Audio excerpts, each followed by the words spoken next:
Hi there, Lee Farnell here, and thanks for listening to Leading Your Best Life. In this podcast, I want to talk to you about something that came about in the last few days, and it's something that's so critical, and you assume everyone's good at it, but it's not true, and that is how to listen, how to actually have a conversation, and how not to burn the person that you're actually talking to. Listen up.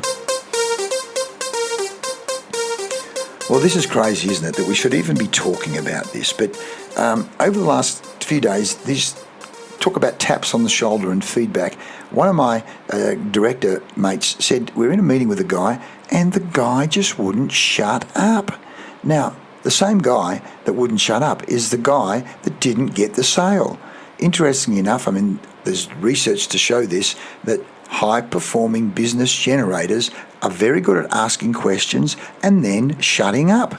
They're very good at asking questions and then delving deeper on the answer. We talk about the 4 why strategy of asking why and why is that and why is that, going deeper to extract a deeper level of understanding and learning from your client, and actually helping the client, by the way, or the prospect at this point, discover better understanding and insights for themselves. And that in itself is of value. And not only that, they then begin to associate you with, wow, this is a really powerful conversation because this person's helping me come up with information and insights that I've never had before. They're more interested in me than the competition or anyone else I've been talking to. So the power of not only asking questions, but then shutting up, let alone the whole concept of the high I communicator in the DISC profile, the extrovert who thinks that by talking, somehow you're charming, or even worse, thinking by talking about dog, cat, cycling, swimming, the weather. Yes, there is time for that at the front end, but not for a half an hour or more of the conversation. At some point, you've got to get down to business. You've got to get into the POMVIC process of talking about what is the problem, what do you want different in terms of outcome and objectives, how are you going to measure it, which dials do you want to actually move, is it productivity, is it sales, is it time, is it stress, how the hell are you going to measure if this is going to be an outcome, or that it's going to be an outcome that's worth investing money or time in. But so there's the whole concept of shut up and listen. Not only that, the power of silence in a conversation, the power of silence in negotiation. It reminded me of a time one of my clients talked about an incredible negotiation they were in about buying a business, and the two, his father and the other person that was being negotiated with, were literally not speaking at all and just writing numbers on a piece of paper and sliding it back and forwards across the table. And my client at the time, the son of the owner of the business, said the stress, the tension was incredible. And of course, that's a whole other use of silence, listening, active listening, use of communication, the use of non-words in communication. But the other thing I wanted to cover off on is I was in a call the other day. Where was it? Yes, I remember what it was. It was a Zoom call I was in with one of my clients and a strategic partner that we're doing business with. And the client was trying to speak and reveal information or how they thought or what they liked or what they were hoping to do in the future, which is all valuable information we're going to use to then help put a plan together and actually match what they wanted with what we could do. And the other person on the phone, on the Zoom call, kept cutting him off, kept talking over the top of my client. And I'm going, what are you doing, mate? What goes on in your head when you're trying to speak and someone keeps interrupting you, who keep talking over the top of you? They're saying, well, I disrespect you. I'm not going to listen to what you say. I'm more important than you are. And it's like, hang on. Who is the client here? Who's got the money? Who has the buying decision or has the buying decision capacity? The client. So yes, you can be an educator.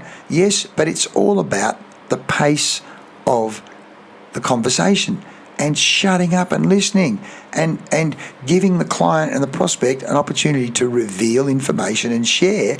And when they finish, when there's a full stop at the end of their sentence, or even better, a question, That's when you talk and you add value and you educate. We actually call it the JIQ cycle. J for jelly bean, positive reinforcement, where you're going to positively acknowledge whatever the client has said or the prospect has said.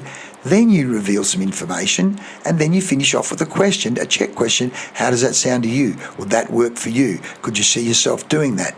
And we call that the conversation dance, the conversation cycle.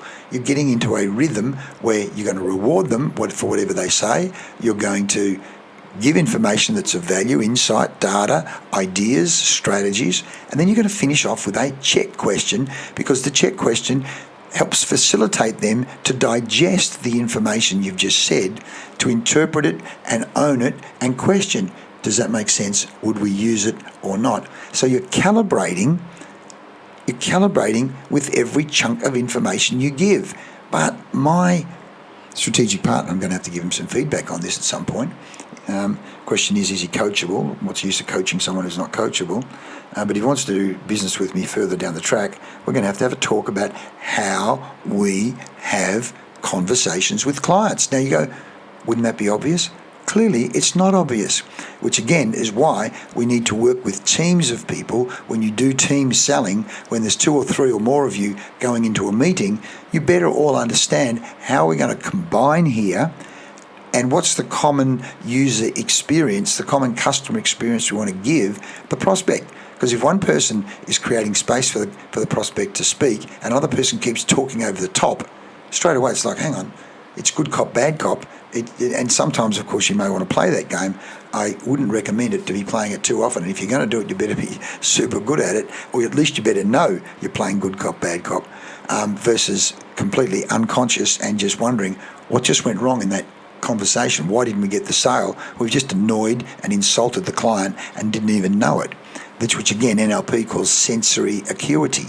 Reading the room, reading the play, which is a whole other area that we talk about in our Colour Zone communication, sales, influence, negotiation program.